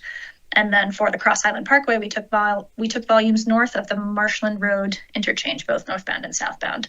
And these traffic counts were provided to us at the start of this study, and they were taken in March of 2023. So next slide, please, Nate. So now we know what kind of data we want. We know the sources we're getting it from, the location along the network that we're taking it from. Now we need to define our criteria, like what level of calibration are we shooting for? So for the travel time targets, we, of course, want the travel times of our model to closely match the travel times on the corridor that were extracted from the December 2023 travel time runs. But we also acknowledge that December is not the highest month of volumes along this corridor, and the time frame for which the volumes were determined to occur, and the basis for when the previous traffic volumes themselves were decided to be taken was March. So we inflated the travel time target that we were shooting for by about 15% to account for the higher volumes that the corridor experiences in March versus December. We also had additional travel time data that was taken from March of 2023 provided to us to help ensure that that percentage of inflation was the correct amount to inflate the travel time data that we took in December of 2023. We also had to factor in the adaptive signal improvements based on FHWA guidelines. The adaptive signal system was not in place during March of 2023. So while it's really great to have additional data points, and having the additional travel time data provided for March 2023 was incredibly helpful, we also know that there are still some differences from what we observed in December of 2023 to that data based on the adaptive signal timing system. So we wanted to make sure that we took that into account as well. the target traffic volumes, there's not a lot of variation in that. You took traffic counts in March 2023. Those are the volumes that we're shooting for. And we determined that the criteria for both of those, travel time and volume, the output of the model for travel time and volume was going to be acceptable to us if it was within 10% of the data that we observed. So that's the confidence level that we're talking about. We want to be about 90% sure that our model is accurately representing data that has been observed in real time. So if you go to the next slide, Nate, this is the result of our travel time calculation. We have observed travel times listed in a few of the columns, and then the final simulated travel times that were output from VISM. And in the far columns to the right, you can see the differences between both AM and PM, and all of these differences were within the 10% target that we were shooting for. So all the travel time targets were satisfied and met to our satisfaction. The next slide shows similar format for volumes. We have the observed. I think some of the headings perhaps didn't get transferred over. My apologies. It says observed travel time, but it really should be volume. We have the observed volumes for AM and PM, and then we have the volume that was processed through our simulation for these different areas in the same time periods. And again, we have the differences shown here. And again, all of these differences are within 10%. These two columns are within 10% of one another. And so that satisfies our criteria and gives us a high level of confidence that the model that we have currently, the results of all of our calibration efforts they were to the level that we wanted them to be, to have the level of confidence that we were searching for. And so that was my, last slide on this topic. Were there any specific questions related to the VISM calibration? Dietrich? Thank you, Kate. It's very helpful. When you go through the methodology and you rerun scenarios and so on, and you end up with the final model, what I would actually prefer, that's a good process, but it'd be very good for us to understand how different scenarios compare with each other. So what if you do an express bypass? What if you do underpasses, overpasses? What if you have a second bridge? How do these VISM models then compare? So we can actually see it. Right. This is just for existing conditions. So we actually have not put any future situation into VISM yet. This is all just trying to make sure that we have a rock solid foundation from which to do our future analysis. If we don't have a lot of confidence in the existing VISM model, we don't think it was adequately calibrated, or if we don't think it really represents what is actually happening along the corridor today, then any future changes that we make to the model have a greater chance of not really being representative of what would happen in the future either. So this is all still talking about our calibration of the existing VISM model. We have not stepped into any future geometric considerations in VISM yet. But despite your doubt about the VISM model and the alternatives, can you produce that? That's the question. Can you produce different models with showing alternatives? So if you have your base model that you come out with, your final model, and then, okay, now we're going to put an express bypass, or now we're going to put in a second bridge, then see what that means, what the effect of that is in overall traffic volume and level of service. We plan to consider 4 different alternatives, as you're noting, one of which is going to be the previously proposed solution as per the SCDOT study, to make sure that we are able to properly review that as part of our independent review. And then we have 3 others that are going to be new ideas, as you're suggesting, that we will put through our synchro software systems and compare which ideas may or may not be best served for the corridor. And then once we kind of take that interim step, we will be able to determine what solution we think is the best one for the corridor. And then that gets put into a holistic VISA model, as Nate mentioned earlier in the meeting. So yes, we eventually are going to end up with a holistic VISA model for your corridor. We just are not at that step yet. And then I have another question as well. So once you've built that model, it's a useful tool, not just for this exercise, but we have our own professional traffic engineer, Jim, here. I would need Vissim for Dummies, but he's probably much more capable. For who owns that model then? Is that ownership of the town? Can the town then use that in the future, or how do you see that? We are happy to turn over any of our analysis models as the town requests. Any other questions? All right, seeing none. Yasmin, do we have anybody signed up today to speak on any items unrelated to the agenda? No, sir, we don't. Okay, do we have any written portal comments? No, sir, we don't. Okay, seeing that, we'll go to public comments. Public comments. Thank Mr. you. Mayor. Get this feedback out of here. Thank you very much for the good technical presentation. Regarding the statistical analysis, I'm reminded of something they taught us in statistics in graduate school. Beer consumption is highly correlated to pregnancy rates, but drinking beer does not cause pregnancy. You've got the same thing here. You've got a population attempting to correlate to traffic volumes. That may not be true, especially in a case where you ignore tourism coming onto the island, and the Chamber of Commerce wants to increase that by 33%. So I think your independent variable needs to include a tourism number, a visitor number as well. Secondly, you've obviously run some models here, Kate. So I've asked a question. I sent it earlier in email. What are the peak traffic volumes in vehicles per hour that you're using in those models? What is it, 3,000 vehicles per hour, 2,500, 4,000? I think we deserve to know that number.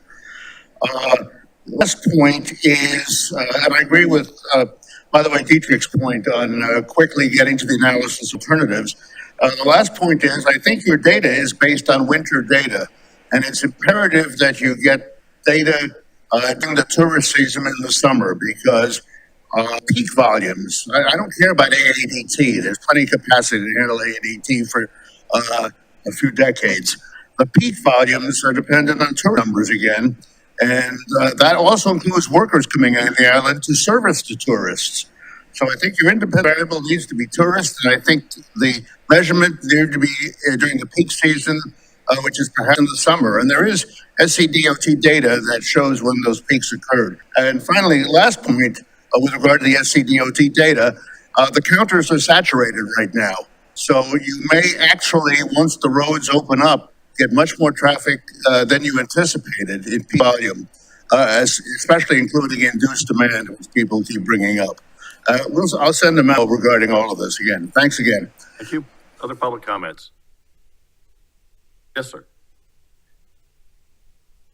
And if you will, please state your name and address. Thank you, John Casey, Indigo Run. My comment is far more general and less technical than Steve's. But I listened with interest to the discussion which Dietrich had initiated concerning all the various options and solutions and looking at them.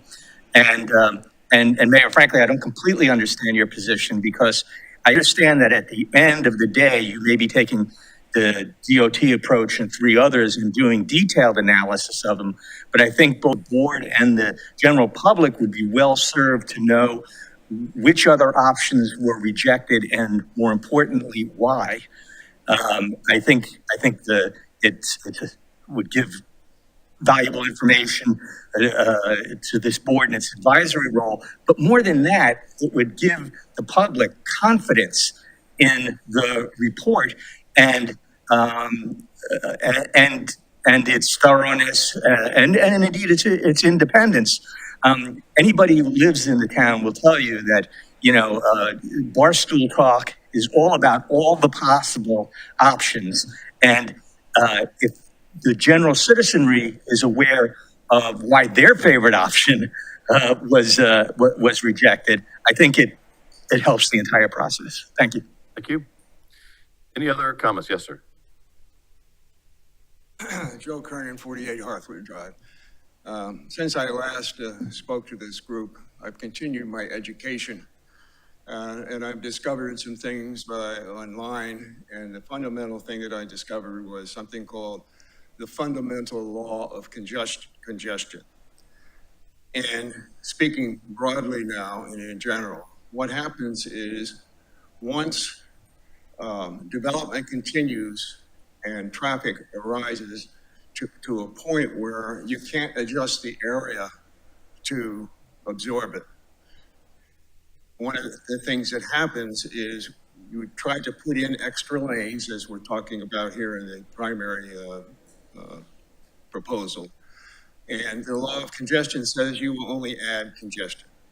So I invite you to take a look at that, get on the internet and read up on that. You'll find that it's become a global issue now. Paris, France is reacting to that and some of the things that they're doing to retard the traffic from coming in from outside, finding other ways to move people mass transit and so forth.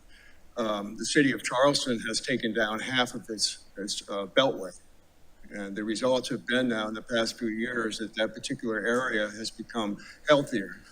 And one of the things that happens is businesses moving closer to where the people are.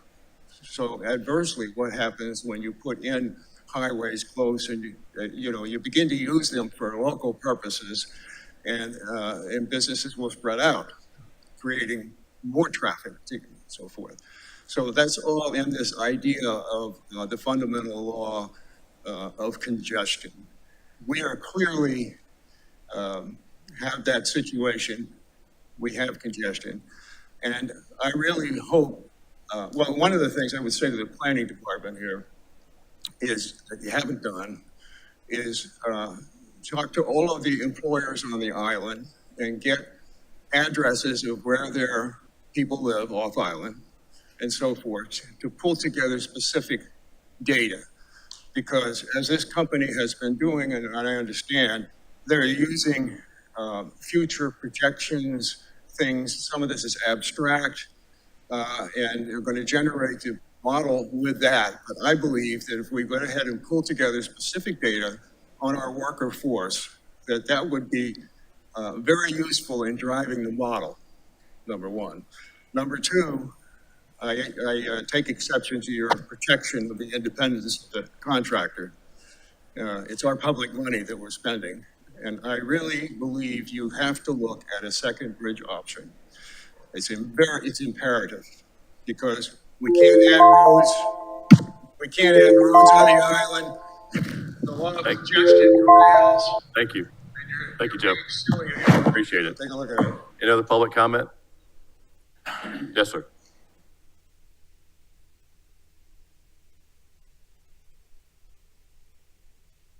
Grace Smith, Weiler's Creek Way in Indigo Run. I've heard from various sources that everyone up to, including Senator Davis, have said, well, the second bridge is dead. That's not going to be talked about till 2030 or something.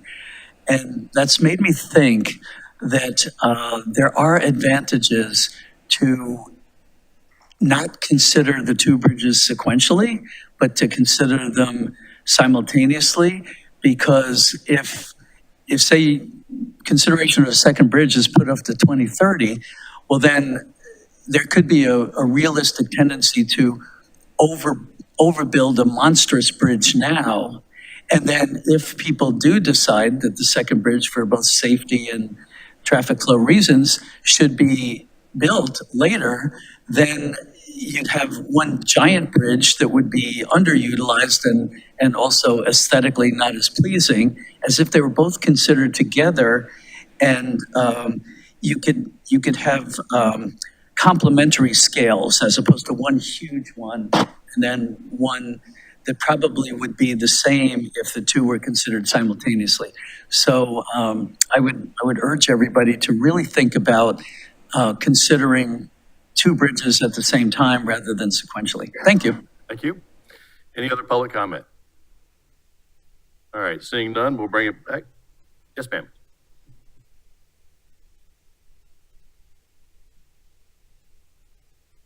I'm Yolanda Cohen McKinney, the youngest daughter of Louise Cohen. Just a couple things that I wanted to bring to the committee's attention is the destruction of the Gullah Geechee community by eminent domain that will occur with the 278 corridor expansion. Data says that we're 6%, the Gullah Geechee community is now 6% of the Hilton Head Island community. So it's concerning to me that more land will be lost as a result of this expansion. And in addition, we also had land that was lost previously. So just thinking about the 6% of us that are now here on Hilton Head. So subtract that percentage after the expansion, a possible expansion of 278. And also subtract another percentage with the expansion of Hilton Head Airport, which will also infringe on Gullah Geechee land with the purchase of St. James Baptist Church, which has been in our community since the 1800s. And also the Cross Island Expressway in 1998 that was built also took land from our community, my family personally. It seems like the Gullah Geechee community has beared the brunt and is bearing the brunt of all of these expansions. And it's very concerning, and it needs to be discussed, and it needs to be brought to the forefront of all of these decisions that's being made. And I just wanted to share that information and just let you know that, we are here and we want to keep our land. So we're only 6%. So, do the expansions, but leave our land alone. Thank you. Any other public comment? All right, seeing none, we'll bring it back up here. New business. Does anybody have any new business for today? I had a few things, Mr. Mayor. One, I wanted to follow up on the remark of Mr. John Casey. We, at the very early days of this, the DOT and the county organized a number of presentations around the island to inform people. And I think once we are done with this study, we also need to tee up these meetings and inform the public for the very reasons that Mr. Casey outlined. And so that there is a full understanding of why we did things and how we're going to do things and so on. So that's sort of outside of this committee, but it's more sort of a remark to the town government.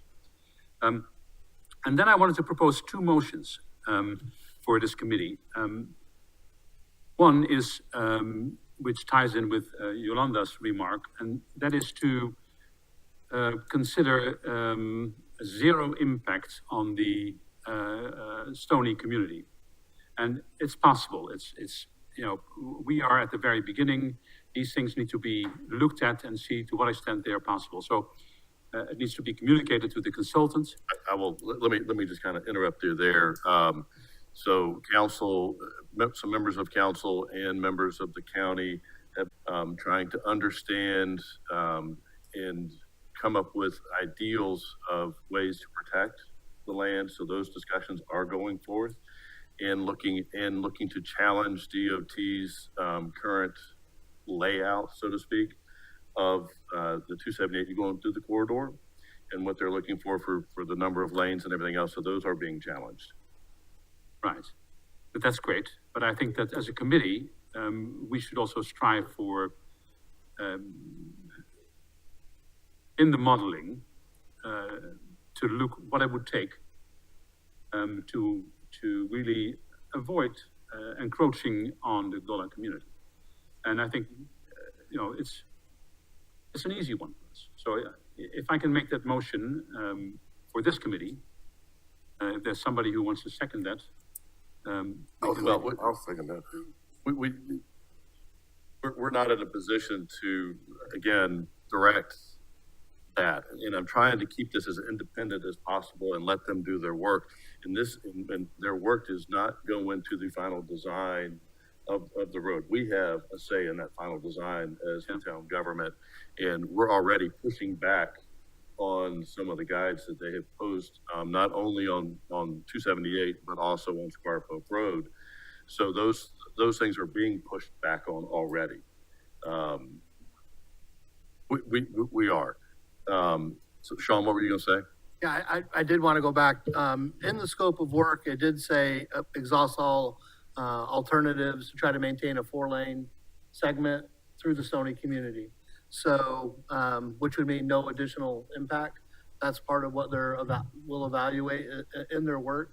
So, I don't know if we need a motion or Well, I mean, so in my belief, since there was a directive that was given to the consultants and there was funding set aside, we can't now change the parameters of that. And it sounds like that was in there to begin with. But, so it's good to understand that there's the intent to try to do a zero impact. I mean, it's been happening often enough. And that was, it's a very that was political mentioned thing, in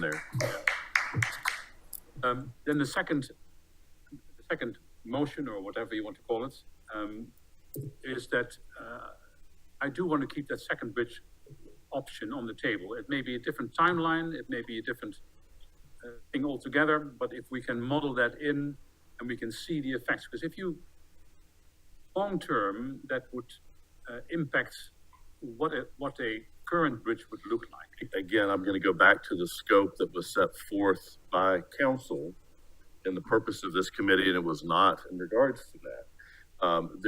Latch will be discussing a second bridge possibility in the future, and to bring in a complete unknown, in my opinion, at this point in time, to try to drive a model based off of no knowledge and no understanding as to what other areas would be impacted, because there's been conversations of another bridge coming into both Beach City Road and also to Jonesville area that has additional gullah impacts that are negative, and it has other impacts to other areas that are also negative. So there's so many different elements that go into a discussion of a second bridge, and try to bring that into the realm of an understanding of how it affects this, when this has already taken so many years to get to this point.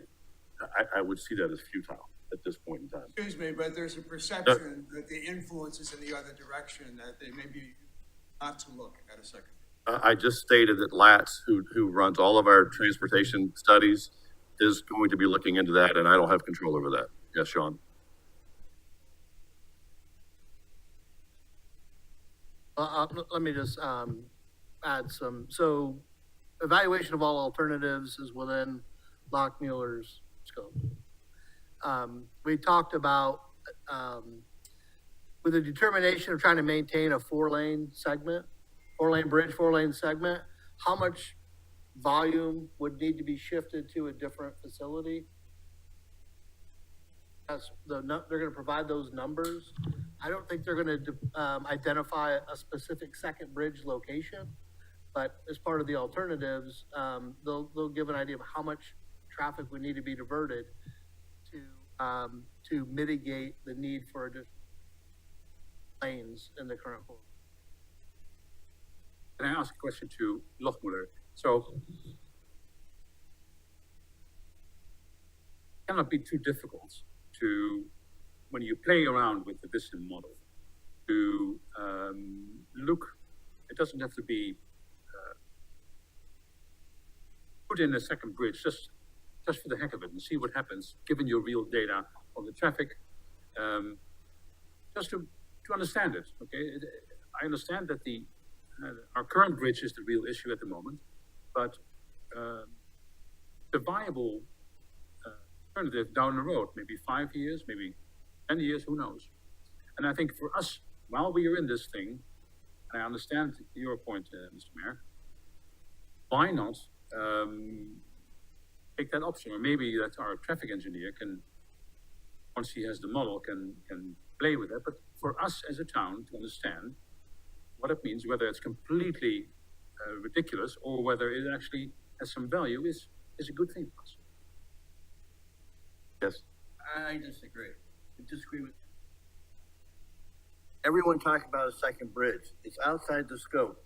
the second bridge, where are you gonna build it? Where are you gonna start? Where's the traffic coming from? What are the EPA regulations? It's like saying you're gonna build a house, but I don't know how many bedrooms. I don't know if we need a kitchen or a bathroom. So You've just done that. Thank you. You've just done that. What you just said is how they've done that with this stupid I didn't proposal. finish, and I didn't hear anyone recognize you. So let's have some order here. Okay? And so I think we're, Since you don't recognize me, I'm leaving. This is. Continue. Yes, we are. I'm sorry, never mind. Continue. So from my point of view, to look at a second bridge without knowing all the parameters from A to Z is a waste of time. And this is not part of our committee job. Said you weren't gonna pre-decide. All I'm stating is that the focus of this group has been to study and understand independently what DOT has brought forth at the recommendation of the technical working group. So we are doing exactly what the community has asked us to do and to understand independently what DOT has done to make certain that decisions are being made properly. A bridge, if it is ever considered and built, is not a town of Hilton Head driver. It is a DOT and government and county driver. And where that, as Ed said, where that bridge comes from leads a lot to the desire as to what the traffic is. Is it going to come from Paris Island? Is it going to come from, which the government's not going to give us access there? Is it going to come from Port Royal? Port Royal doesn't want a bridge going from there. Is it going to come from St. Helena? St. Helena is not going to drive the employee traffic over here, and it's also going to have negative impacts. Is it going to come off of Hilton Parkway? And then what's the environmental impact if it goes down through Broad Creek into, Calabogie and then ties into some other Gullah property? There's so many unknowns that have yet been determined and looked at that will help us understand where that traffic would come from and how it would or could eliminate the traffic on here.